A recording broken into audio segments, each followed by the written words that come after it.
Bonjour et bienvenue à bord du podcast Automobile Propre. Avec Johan et Pierre, nous sommes ravis de vous retrouver pour ce 20e épisode, avec une actualité toujours aussi riche et passionnante sur la voiture électrique. Bonjour messieurs. Salut Eric. Salut Eric. Je vous rappelle que ce podcast est disponible sur toutes les plateformes comme iTunes, Spotify, Google Podcast et autres. Si vous l'appréciez, vous pouvez le noter, cela nous ferait très plaisir et cela aiderait le podcast à gagner en visibilité. Tout de suite, on rentre dans le vif du sujet ou des sujets. Alors aujourd'hui, on va parler de Mercedes qui accélère dans la voiture électrique. On va parler aussi d'un trophée annuel de la voiture en général et qui a cette année plébiscité justement les voitures électriques. On va parler un peu de Jeep et d'une décision assez radicale qui vient de survenir. Et puis, on fera un focus sur la nouvelle rubrique d'Automobile Propre, une rubrique qui est une étape dans la vie du média qui est le super test Automobile Propre. On va vous expliquer de quoi il retourne précisément. Et puis enfin, la question de la semaine qui concernera la capacité de fourniture d'énergie actuelle de l'électricité donc. Et la question c'est est-ce qu'elle suffira dans quelques années quand il y aura plusieurs millions de voitures électriques en circulation. Cet épisode est sponsorisé par MrEV.com, boutique en ligne d'accessoires de recharge pour véhicules électriques et hybrides rechargeables. Sur MrEV.com, vous trouverez toutes les solutions de recharge adaptées à votre véhicule électrique, notamment des câbles de recharge à la longueur personnalisée, ainsi que des bornes de recharge fixes ou mobiles. Si vous avez besoin de conseils, les experts de MrEV.com vous répondent par téléphone du lundi au vendredi de 9h à 17h. Pour en savoir plus, rendez-vous sur mr-ev.com.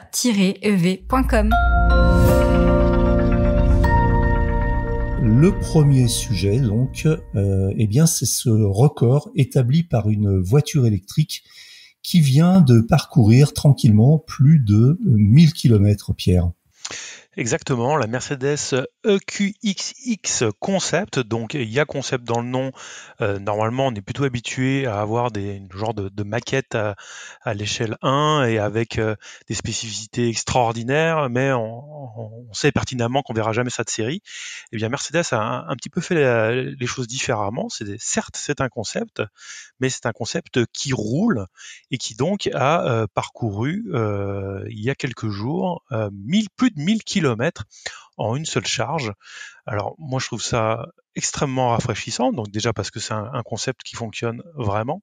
En deux, c'est pas un SUV, et ça c'est quand même aussi assez rafraîchissant.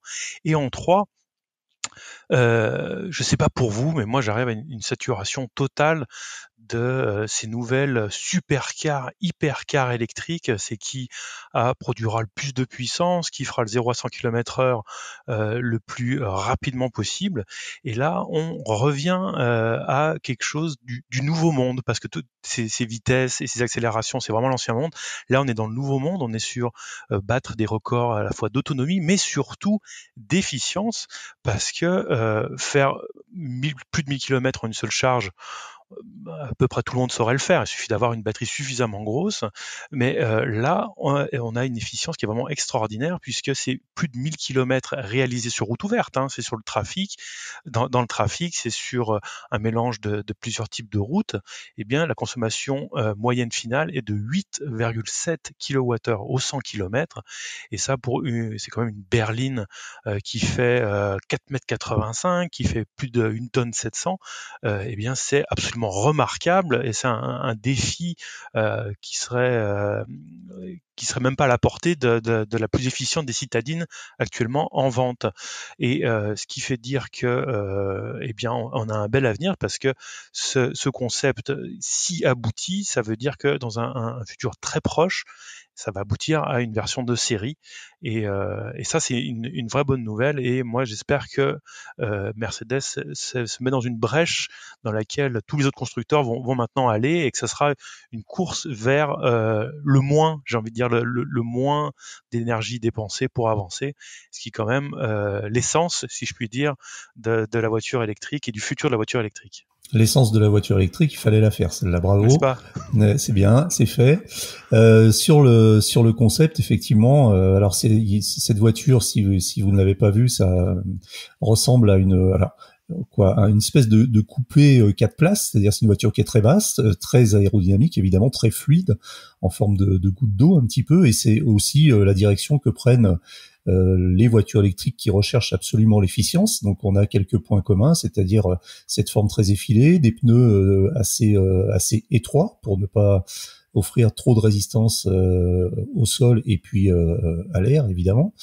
Ce qu'il faut préciser aussi effectivement sur le trajet, c'est que la voiture est partie donc du centre de recherche de Stuttgart et est allée jusqu'à Cassis dans le sud de la France, Cassis je crois on dit, et avec 11h32 de conduite pour un peu plus de 1000 km, ce qui est une moyenne tout à fait honorable. Ça veut dire que la voiture a roulé à des allures tout à fait classiques et non pas en mode hypermiling comme on a tendance à le faire, c'est-à-dire qu'elle s'est pas traînée à 40 km/h sans chauffage avec une seule personne à bord, etc. Ça a été un test dans des conditions réelles, un trajet quasi non-stop. La voiture a roulé et resté près des limitations de vitesse avec même un maximum de 140 km/h en Allemagne. Alors évidemment, elle n'a pas roulé à 300 en Allemagne, mais elle a roulé à 140 km/h, ce qui est tout à fait correct et suffisant. Et une vitesse moyenne finale de 87 km/h 40.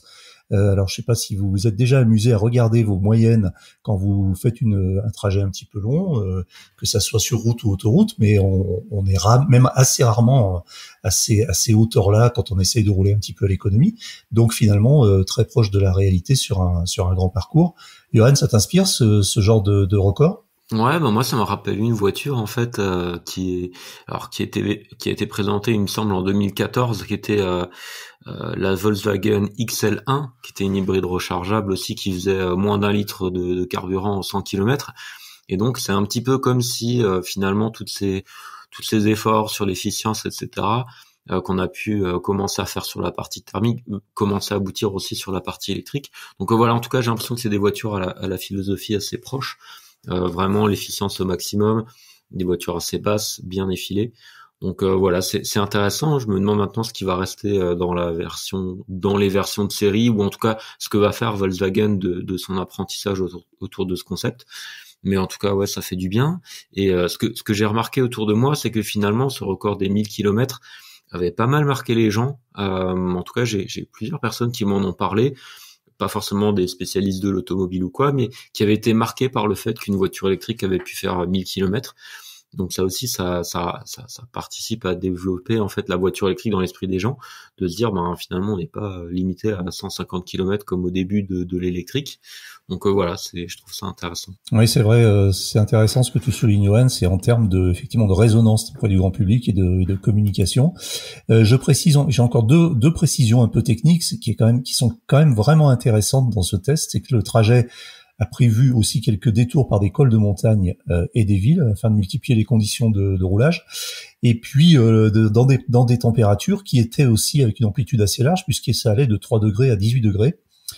Et alors le petit détail amusant, c'est que l'ensoleillement pendant le trajet, alors peut-être à partir des régions au sud de la France, l'ensoleillement a permis aux toits photovoltaïques de récupérer 25 km sur les 1008 km de route. C'est-à-dire que la voiture est équipée de panneaux solaires, pour parler simple, qui nous ont permis de récupérer 25 km. Ça fait quoi? Ça fait 2,5% du trajet réalisé grâce au photovoltaïque. Donc vraiment une expérience intéressante. Effectivement, on espère que cette expérience et ce savoir-faire seront rapidement transposés dans des véhicules de série. Et pourquoi pas une mise en série de cette voiture dont le design est quand même assez alléchant, assez sympathique, et dans lequel d'ailleurs on retrouve, comme je le disais tout à l'heure, des points communs à toutes les voitures qui sont assez efficientes, c'est-à-dire des lignes effilées très en rondeur. Et alors ce que j'ai remarqué, c'est un arrière qui ressemble un petit peu à la Kia EV6, avec une espèce de d'arête comme ça qui fait tout le bord toute la bordure arrière, et qui doit probablement avoir un sens en termes d'efficience aérodynamique. Voilà, donc alors justement à propos de Mercedes, on voit en fait que Mercedes continue à accélérer dans la voiture électrique. Il y a plusieurs annonces qui ont été faites et puis ça n'arrête pas, avec une ambition qui a été revue à la hausse. Pierre, c'est notamment le fait que Mercedes souhaite maintenant électrifier tout son parc avant la fin de la décennie, c'est ça ? Oui, alors ils voulaient arriver à une neutralité carbone en 2040. Alors en général, quand il y a des dates comme ça qui sont lancées, et ben plus on s'en approche et plus elles s'éloignent à nouveau. Et ben pas chez Mercedes, puisque eux, ils ont dit maintenant, on a avancé plus vite qu'on imaginait, et ça sera 2030. Ce qui veut dire quand même que ça veut dire que les émissions de CO2 auront diminué de moitié, ce qui paraît remarquable quand même. Mais ça va. Est-ce que c'est surprenant de la part de Mercedes, à la fois on va dire cette politique globale et aussi ce QX.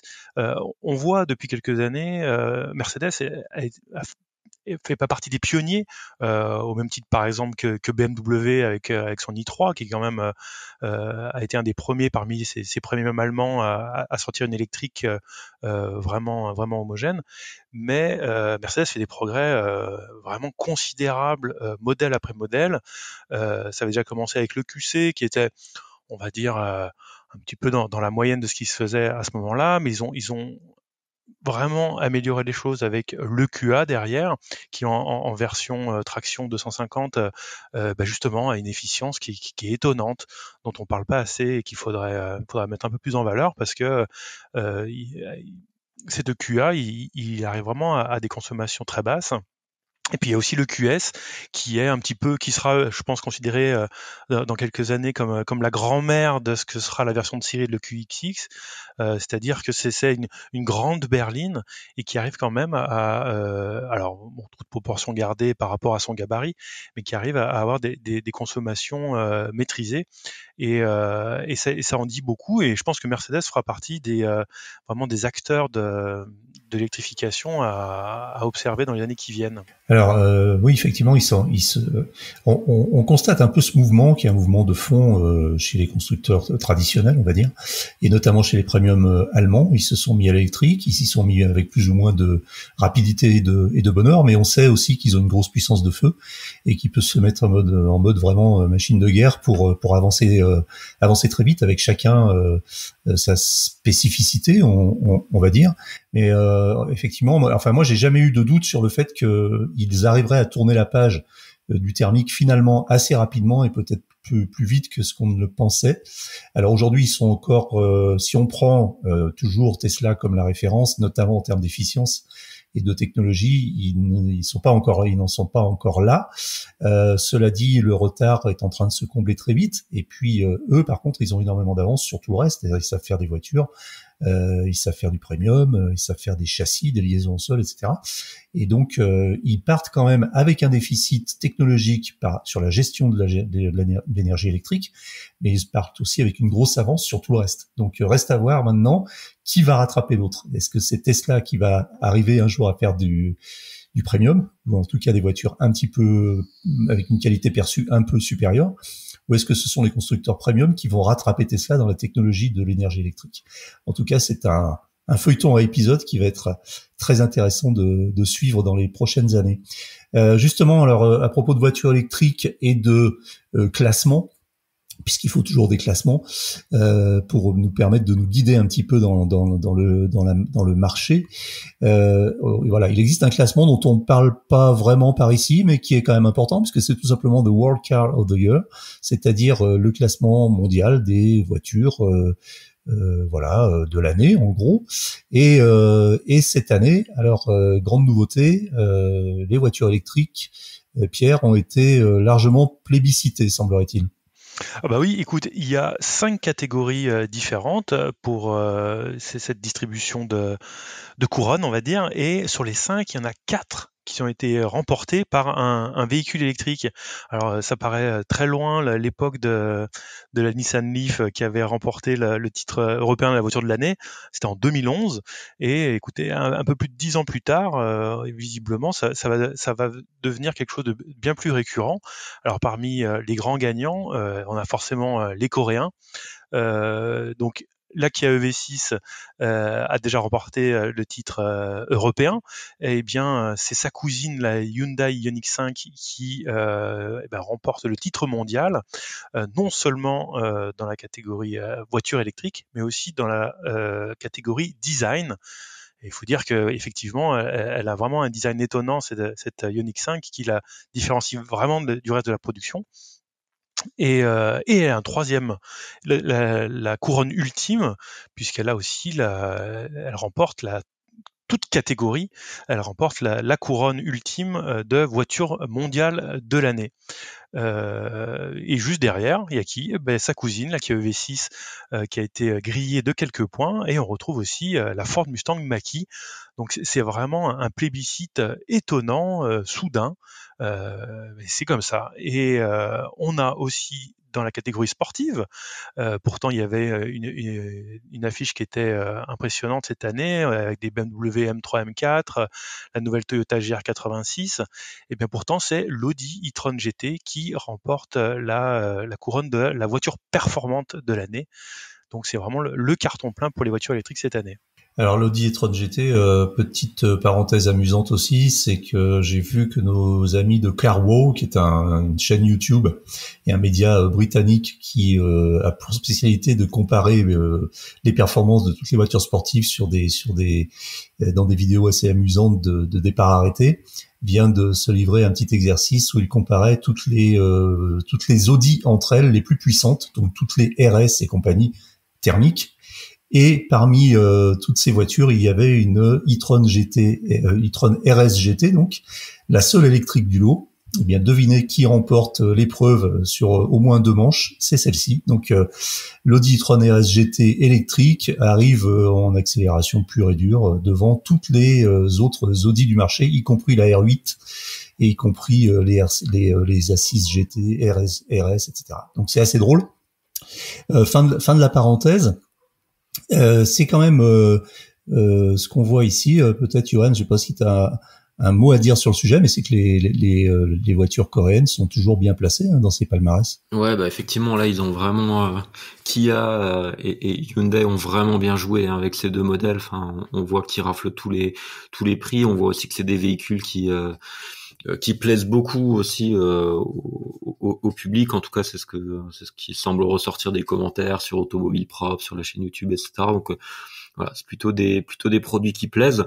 Et du coup, ce classement moi m'inspire, c'est de me dire, messieurs les constructeurs automobiles, si vous voulez faire partie du classement, vous savez ce qu'il vous reste à faire. Il faut faire des voitures électriques, des nouveaux modèles innovants et un peu différenciants aussi. Donc voilà, c'est un petit peu la réflexion que ça m'inspire.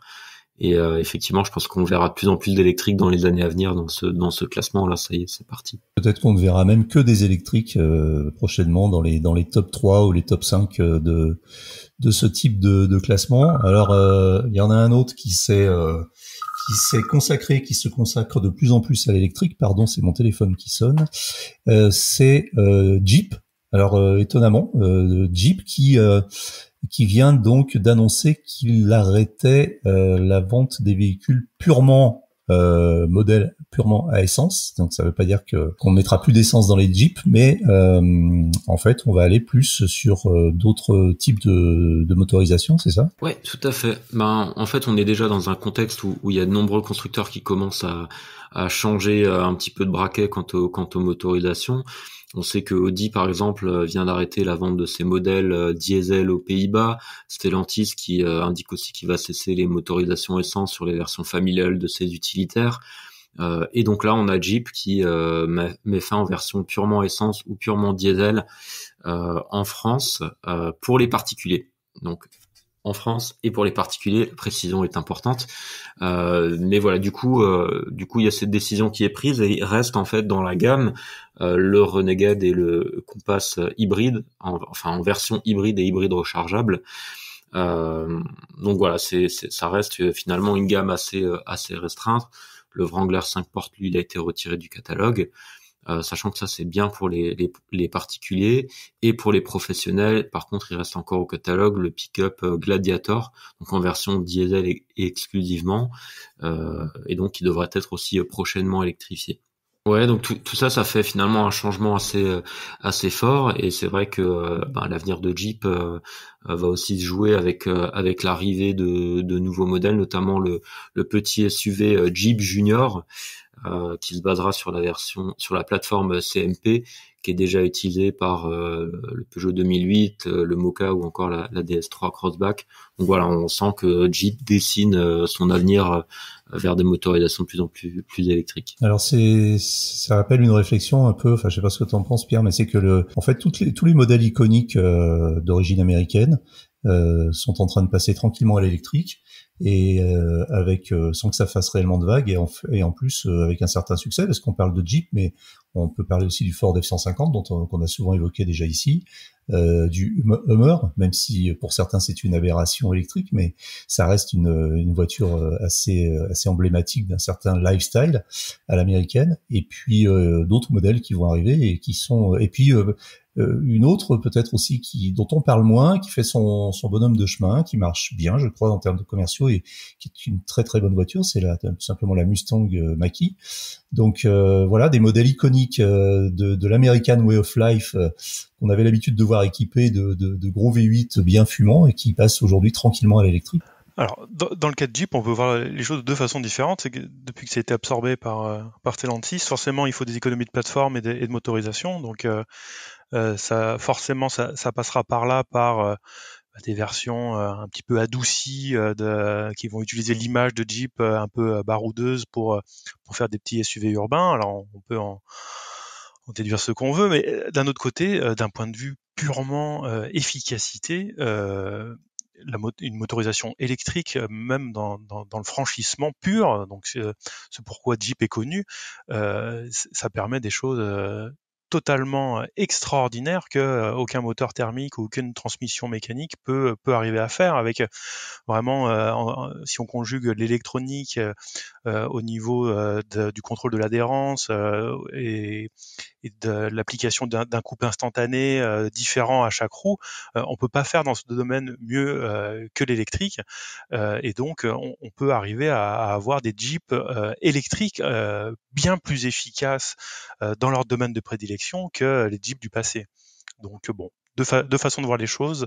Je pense que ça serait bien qu'il y ait un équilibre des deux pour préserver à la fois, on va dire, gagner des sous d'un côté et puis continuer à garder l'image de Jeep pour ceux qui en ont besoin.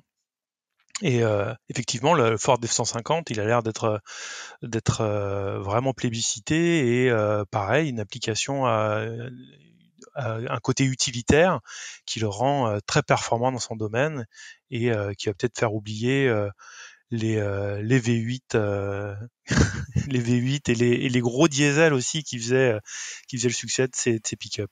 Alors justement, on aura peut-être, en tout cas on espère, avoir l'occasion d'essayer toutes ces voitures, ce qui nous amène dans une transition absolument fabuleuse à la rubrique suivante, qui justement concerne le super test Automobile Propre. Alors c'est une nouveauté chez Automobile Propre, et Pierre, tu vas nous dire un petit peu dans le détail en quoi ça consiste et comment nos journalistes vont s'y prendre désormais pour essayer certaines voitures. Alors c'est une rubrique, c'est le bébé, on va rendre à César ce qui appartient à César, c'est le bébé de Soufiane Benhamouda, qui est déjà depuis quelque temps sur Automobile Propre, et en fait le but de ce super test, c'est d'arriver enfin, parce que c'est très compliqué, à faire un véritable test d'une voiture électrique, d'élaborer un protocole pour alors dans tous les domaines, hein, vous pourrez le voir, parce que il y a tellement de paramètres qu'on peut pas tous les citer, mais c'est de la consommation, de la recharge, du confort, même on a mesuré le bruit, la consommation sur tous les profils de route, donc, et à toutes les vitesses en plus, donc c'est vraiment quelque chose extrêmement exhaustif. Et alors c'est bien qu'on en parle aujourd'hui, parce que on a des retours, alors globalement très positifs, avec quelques-uns qui sont négatifs, mais qui peuvent être dont on peut parler. il y aura toujours des choses à critiquer. Oui, parce que les premiers tests ont été publiés déjà, hein. C'est celui le de premier test a été fait ce week-end. Meganitech. Exactement, avec la Meganitech, c'est en 2 parties. Il y en avait un qui était plus axé, on va dire, sur la consommation, et puis le lendemain, on a publié plus particulièrement sur la recharge et les voyages, on va dire les déplacements longue durée.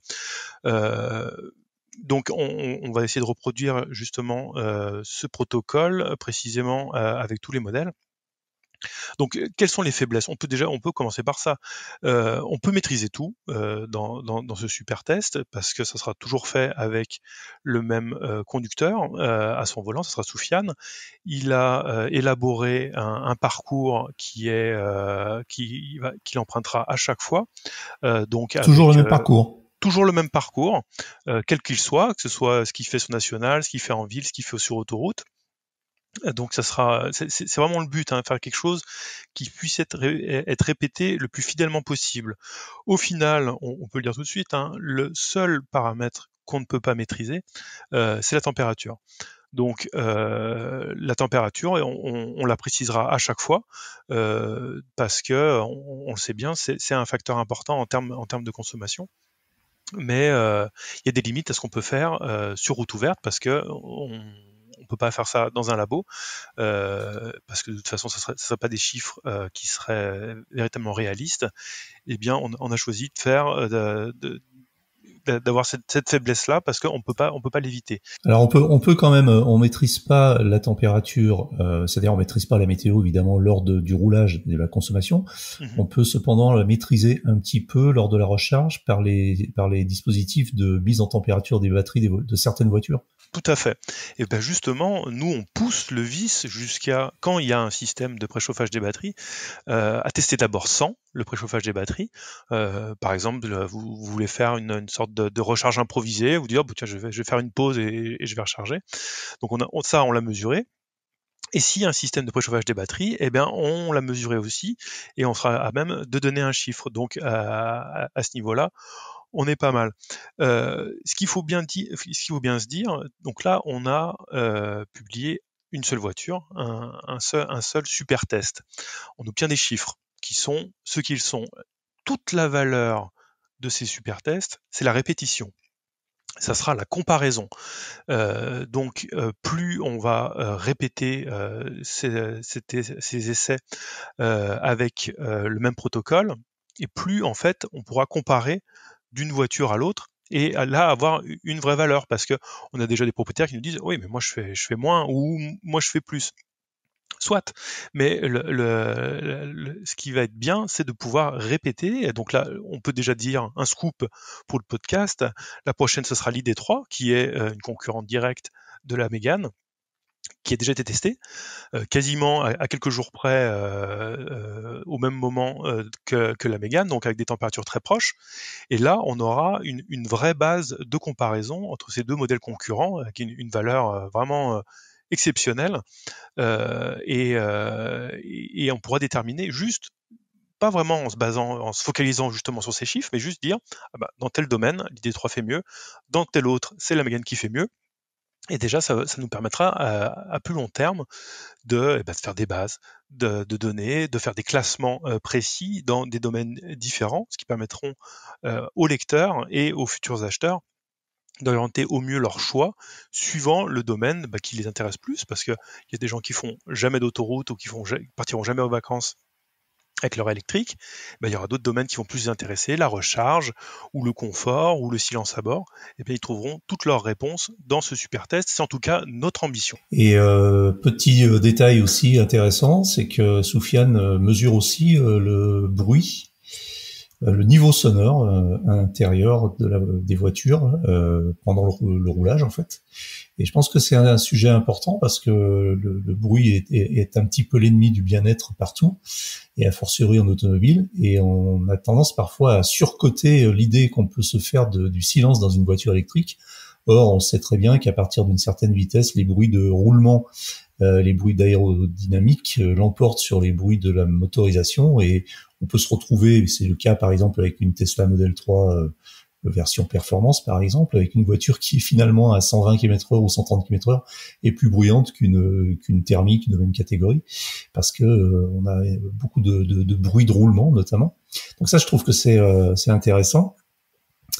Johan, tu es aussi en tant que patron un petit peu à l'origine de tout ça, ça va dans le bon sens. Et en tant que lecteur, c'est vraiment quelque chose que tu aurais attendu. Les normes WLTP sont insuffisantes pour pouvoir juger la qualité d'autonomie d'une voiture.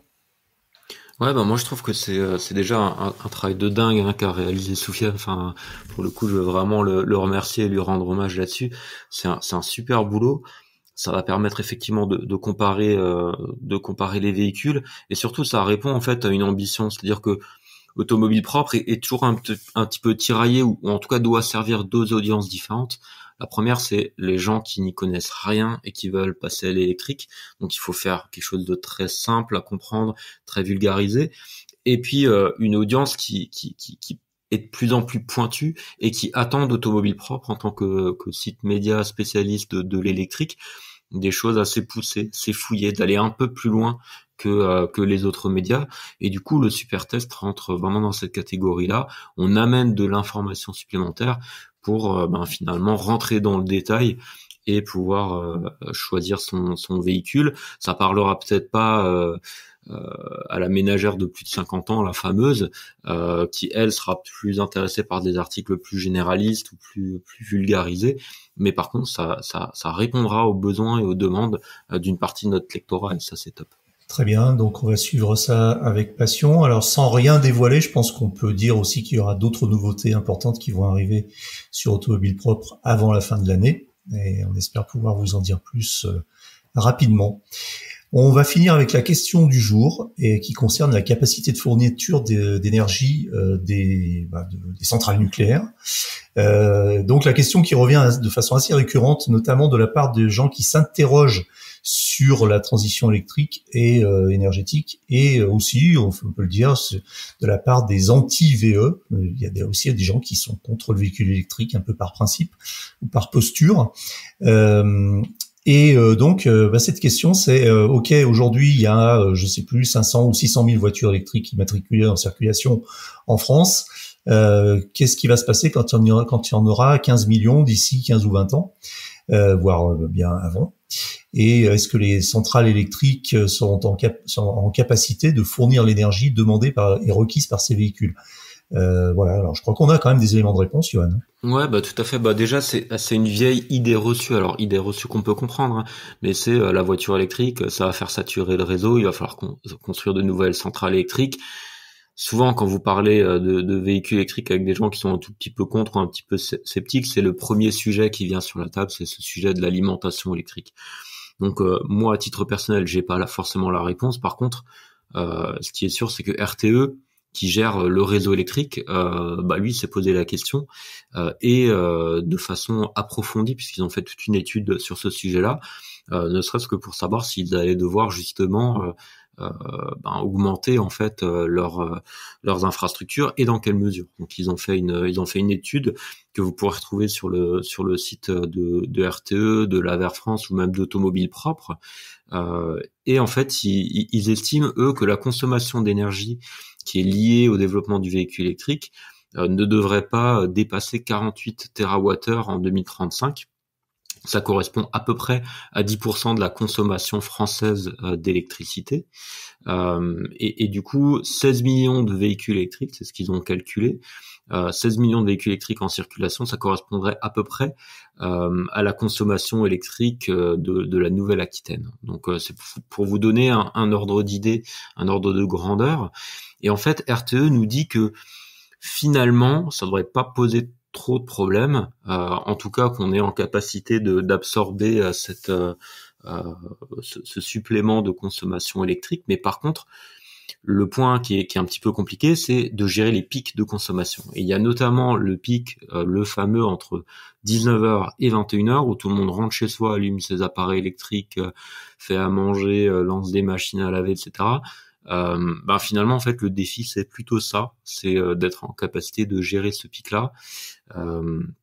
Et ils disent aussi qu'il y a 2 pics qui sont un peu moindres, qui sont le matin et à la pause de midi. Et en fait, la piste qui est privilégiée par RTE pour ça, c'est d'être capable de décaler les recharges en fait à ce moment-là. Donc soit de manière manuelle, ça veut dire qu'on compte un petit peu sur le civisme des utilisateurs, ou soit via des dispositifs de pilotage énergétique, qui est à mon sens un point très important aussi pour l'intégration du véhicule électrique dans le réseau. Et ce pilotage énergétique, il a aussi la vertu de permettre d'utiliser l'énergie intermittente, l'énergie renouvelable, éolienne ou solaire, pour intégrer cette énergie dans le réseau et l'utiliser au moment où on en a besoin. Donc on arrive vers des concepts de smart grid qui, à mon avis, et a priori de l'avis d'RTE aussi, c'est un concept qui est nécessaire demain pour l'avenir de la voiture électrique, mais même pour l'avenir en fait de notre consommation et de notre production d'énergie. Est-ce que le vehicle to grid ou le vehicle to load s'inscrivent dans ce processus de pilotage énergétique? Ouais, tout à fait. Ça rentre complètement là-dedans. L'idée, c'est vraiment de recharger au bon moment et voire demain de pouvoir décharger dans le réseau l'électricité qui est stockée dans les batteries. Et je trouve qu'on parle beaucoup de la voiture électrique et je trouve qu'on parle pas encore assez de ces notions de pilotage de l'énergie, de smart grid. Et pour autant, c'est, je pense, quelque chose qui va avoir à la fois un impact sur les utilisateurs, mais qui aussi peut être un gisement de économique très important. Ça peut créer des emplois, ça peut faire de la France aussi un pays en avance sur ce point-là. Et voilà, je me dis, il y a quelque chose à construire autour de tout ça, et c'est dommage qu'on n'en parle pas encore assez. Très bien. Donc la réponse en fait à cette question, elle est relativement limpide aujourd'hui, c'est que on n'a pas vraiment à s'inquiéter de la fourniture d'énergie quand il y aura des millions de voitures électriques en circulation. Très bien, eh bien ça c'est terminé pour aujourd'hui. L'actualité de la voiture électrique ne s'arrête jamais, vous le savez, donc vous pouvez la retrouver heure par heure sur automobilepropre.com. Pensez bien à vous abonner via votre plateforme préférée afin de ne rater aucun épisode. Et n'oubliez pas de noter le podcast sur les plateformes, c'est le meilleur moyen de nous soutenir. N'hésitez pas également à nous faire vos retours, remarques et suggestions à l'adresse podcast@automobilepropre.com.